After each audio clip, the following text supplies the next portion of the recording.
Isugod ta. So review sa ta ha. BIOS bago ta mo-proceed sa operating system function. No? So ang BIOS pag i-on na to ang computer, unsa say una? Mo conduct og post no power on self test. So ang mga tanan nga attach sa iya nga mga hardware, mga peripherals iyang i-check no. Maghanap siya og nabay hard disk. I-check niya ang inyong video card ug okay ba. So dabi og di siya kalahos, barang memory may nadaot, video card ba kaha, magpadala siya BIP code, no? Duha ka pa maagi siya magpadala sa inyong message ug naay diferensya sa inyong hardware.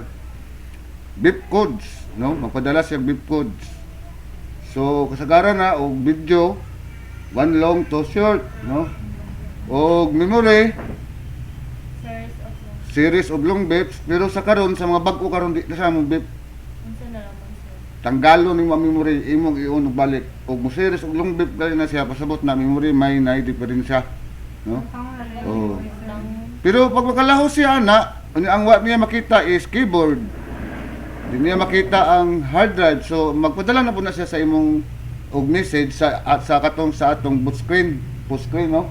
Magpadala na siya message dahil nga no keyboard present. Na bright na ba kayo kay press any key to continue. Wow, siyang no keyboard present. Na press any key. So, klaro. No, so sometimes nag-conduct sa power on self test, mag-load mo na sa basic na drivers para magamit na ito ni. Press ini, kaning keyboard, naaga po na sa mga drivers para magamit na to, no? Apil ng mga hard disk, mga memory, video card, so na sa mga drivers nga i-load niya. Ya pagkahumanday na iya din tong padaganon tong bootstrap loader, no? Nga para i-boot ng operating system. So nakuha na.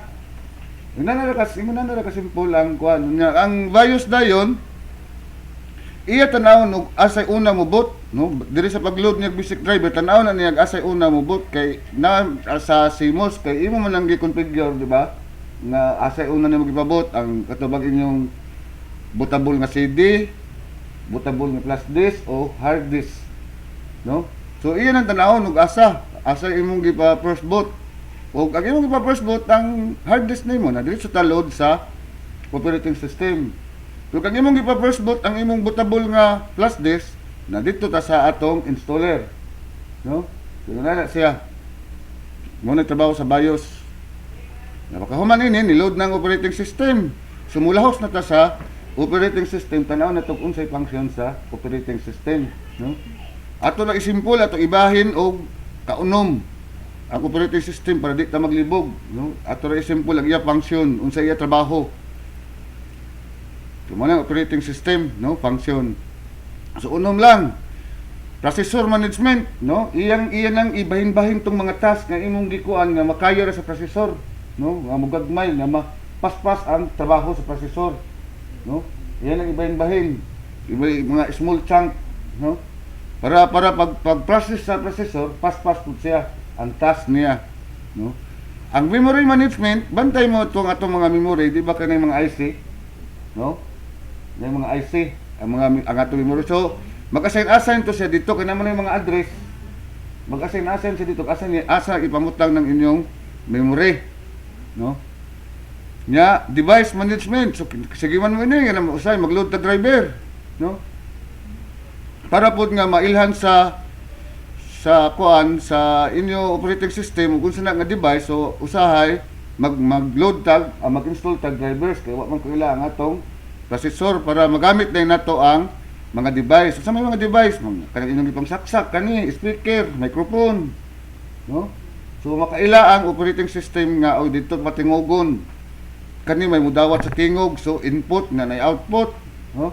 So mo trabaho sa inyong operating system.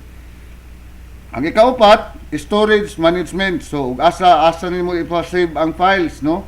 So iya gyud nang gi-manage kay yung sa flash disk nimo butang nasa flash disk na niya ibutang, di na siya magbuot nga dito sa hard disk, no? Mula mo usahay na ni sa mga default code nga mga kasiban para nang pag mo save tag kani. Ang default niya ini dito sa my documents, di ba? Muna nga ato ibalhin nga dito na to sa drive di save ang atong file kay magka-format mawala man to, no? So dito gid mo sa drive di mo save. Yun yung tudloan ng inyong operating system nga sa drive dira. Ayaw lang mo pag sige lang mo yes kay to ang mga puno ang inyong pag-open ninyo sa my documents puno arang kasagbot. No, kay magpahitakag, mag-download mga picture. Nga to sa my documents tanan nga maglibog na mo kay daghan na kaayo. So kamala mo mabahin-bahin pod nga ibutang-butang og kanang folder. Ibutan nato folder kang Shin, download niya kay hilig na download si Shin. So buhatan niya folder to dito sa drive di ba? Nga dito niya ibutang ang iya mga picture. Iya ra pod dili kay sa may documents mo tanan sige mo download may documents tanan. Ang labas puno naglibog na kag-asa na dapit tong imong ipang download, no? Kaya og nakabantay mo di puno kabalo, di ba number ang nakabutang sa mga picture ninyo niya download. Wala ninyo pampulihig mga pangalan nga dapat inyo na pulihig pangalan, no? So application interface mo na rin katong nagamit na tato mga file extension bitaw, no? Para makaila mo siya mo assign nga unsa nga application ang pwede mo gamit ang imong file, no? So tabig ningon tag Excel. So unsa man ang Excel iyang file extension ana? .xls, ha? O mao na siya. Og ningon tag Microsoft Word. So unsa man lang ang file extension?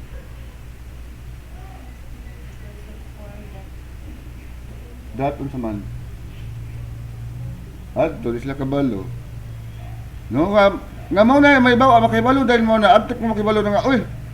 Di pa man ako nibabasa ni Microsoft Word man kadi mo open ini nga di man mabasa pasabot na wala pa ma-install og Office, no? So install pa ninyo ang Office. So mo na siya diha para makailang inyong operating system unsa nga program ang i-open, install po ninyong program, no? Kay lahi ang program, lahi po ang file, no? Kaya ang pareho sila file pero ang mga program .exe ang iya file extension. So sa inyong manual dito daghan mo 'tong mga file extension sa inyong basa-basahon. Ang kanila yung user interface mo na ni kanila kagamit-gamit na ko ining mga kani mouse, di ba? Kung padagandagan makita nimo na mabasa nimo, di ba? No? So kay og mayon tag so nagya po ni sa mga program gipangdagan nga para need mo na ni itsura sa atong operating system, no? Kani siya Word man eh. Anak padagal ini niya ang operating system, no? So mo na siya user interface nga makita niya mao na ning porma nga nindot na kay para sa mo atong una nga di kami kagamit og mouse, no? Karon makagamit na mo atong una dos command pagkadto to. Ngit pang pananaw, ngit pang langit.